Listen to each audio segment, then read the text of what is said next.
Le professeur Didier Raoult, qui fait polémique avec ses préconisations pour un traitement à la chloroquine des malades du Covid-19, ne participera pas aux prochaines réunions du Conseil scientifique chargé de conseiller l'exécutif sur la maladie.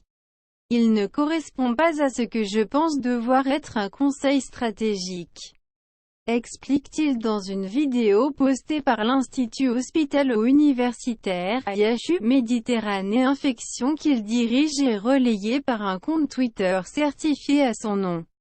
Néanmoins, il assure « Je suis en contact avec le ministère et avec le président de la République pour leur dire ce que je pense.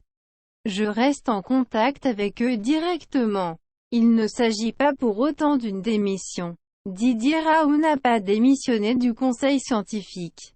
Occupé à la direction de l'IHU Méditerranée Infection, il ne participera pas aux prochaines réunions, a simplement déclaré un porte-parole de l'IHU. En réaction à une information des Échos assurant que le professeur Raoult claquait la porte de ce conseil. Sur les deux premiers avis, datés du 12 et 14 mars, de ce conseil, rendu public par le ministère de la Santé, le nom du professeur Raoult figure avec la mention « Excusez ». En revanche, son nom ne figure pas dans la liste des membres sur le troisième avis, daté du 16 mars. Didier Raoult, directeur de l'IHU Méditerranée Infection et spécialiste reconnu des maladies infectieuses, teste actuellement la chloroquine, une molécule utilisée notamment contre le paludisme, sur des patients atteints du Covid-19. Dimanche, son équipe a annoncé son intention d'administrer, à tous les patients infectés, son traitement hydroxychloroquine plus azithromycine. Plusieurs élus font monter la pression pour généraliser rapidement l'utilisation de la chloroquine.